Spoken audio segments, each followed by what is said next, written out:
Как бороться с кашлем при курении? Надо поддерживать определенную температуру и влажность воздуха. Слишком теплый и сухой воздух повышает вязкость мокроты, усложняет ее отхождение. Второй способ.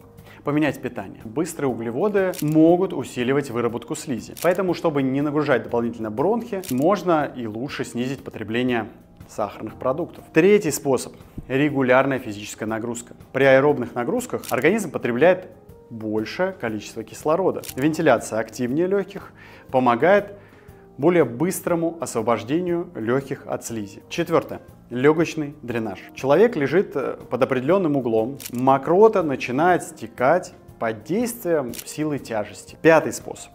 Ингаляции и витамины. Можно вдыхать растительные экстракты, эфирные масла, при этом распылять их, например, в комнате. Витамин А, витамин Е, токоферол, защищает от перекисного окисления, которое чаще всего возникает при курении.